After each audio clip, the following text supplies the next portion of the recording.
My name is Dr. David Robertson. I'm an IVF specialist and I work as the medical director for the Bourn Hall International Group of Fertility Clinics in the UAE and in India. And I'm based at our clinic in Dubai. Well, I think we see it in a couple of different ways. I think there is a growth in some aspects of infertility. Many people now are much more aware of the fact that there's treatment available for different types of infertility. So some of the increase is apparent rather than real.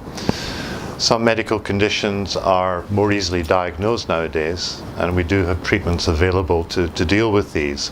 So the increase comes in a number of different ways. It's partly due to awareness, and it's partly due to the advances that we've made over the years in diagnostic and treatment facilities. Well, technology really is at the center of IVF treatment. When treatment was first started, with the birth of the first child in 1978 by the founders of Bourn Hall Clinic in the UK, the laboratory methods that we used were fairly simple. They were complicated from an academic point of view, but the technology used was very simple. But over the years, and particularly in the more recent years, perhaps in the last 10 years, we've seen quite a large growth in very specific technologies. And one in particular that has made a very large impact is a treatment known as Intracytoplasmic sperm injection, where we can actually take a single sperm and inject it directly into the woman's egg. And this has completely revolutionized the treatment of male factor infertility and allowed us to achieve pregnancies in couples where previously it simply was not possible. We also have other technological innovations such as specialized incubators in which we grow the embryos, and these have allowed us to grow embryos to a more developed stage so that we can choose better quality embryos and achieve higher pregnancy rates simply through being able to identify those embryos that are more likely to secure a pregnancy in a couple. So there have been a lot of changes that have really had a very positive impact. And Bourn Hall has been involved in the development of a lot of these treatments over the years. Well, Bourn Hall has been at the centre of IVF ever since the treatment became available.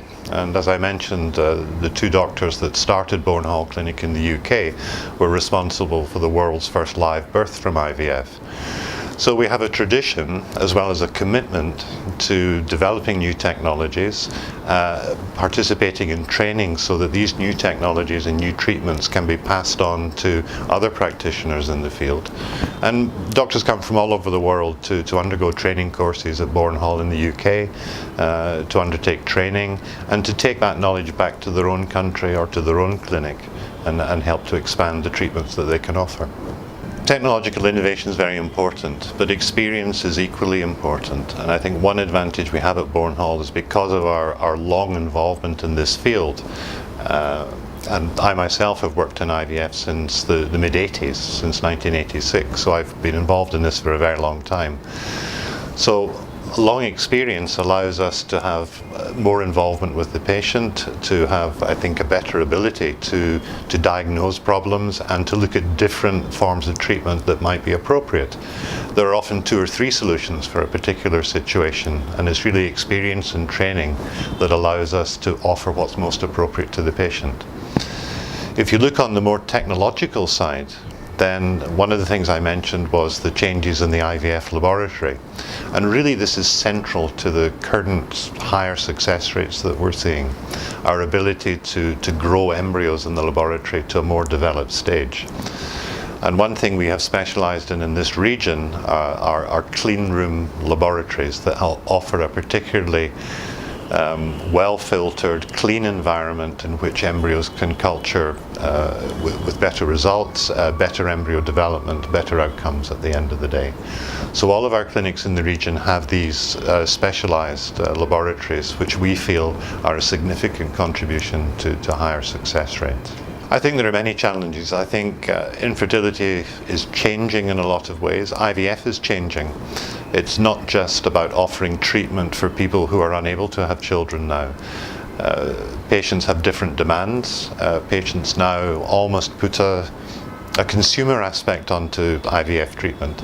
So there may be, for example, a desire to have a child at a certain time.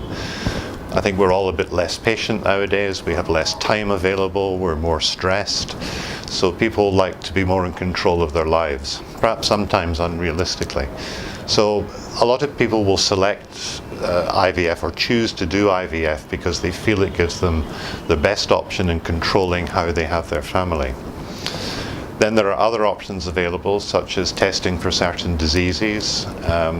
Some people even like to increase their chance of having a multiple pregnancy by asking for more than one embryo to be put back, although physicians often will disagree with patients on that particular front.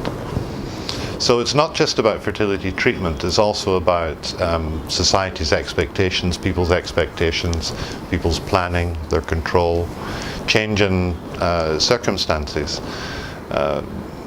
People tend to be marrying later now, deferring having a family till later on, perhaps till they're more financially stable, till they've got that promotion at work that they wanted. So they often are more likely to need assistance when they're a little bit older.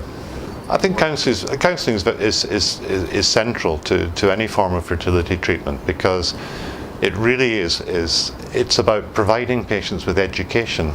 I think people read articles in newspapers and look on the internet, and they see certain treatments are available, but they may not be entirely aware what's appropriate for them, what the likely success rates are, what the pitfalls are, what the possible complications are.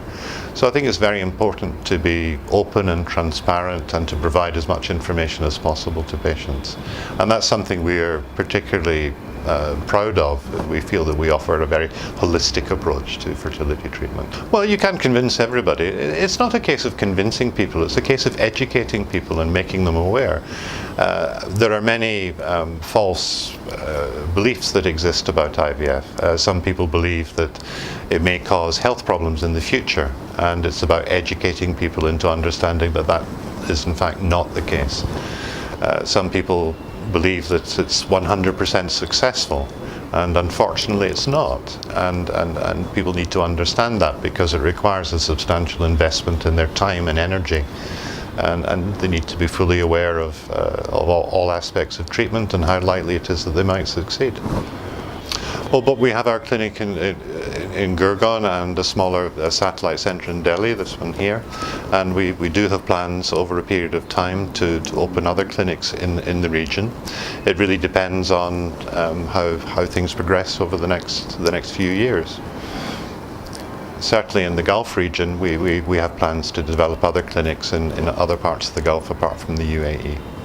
It's working very well in Dubai, and we're expanding now into Abu Dhabi and into the Northern Emirates of the United Arab Emirates, because there's a large demand there, not just from the local population but also from the expatriate population. And I think generally throughout the Gulf there's a substantial demand for IVF. Because again, as I mentioned, it's not just about fertility treatment, it's also about perhaps the more consumer aspects of it as well.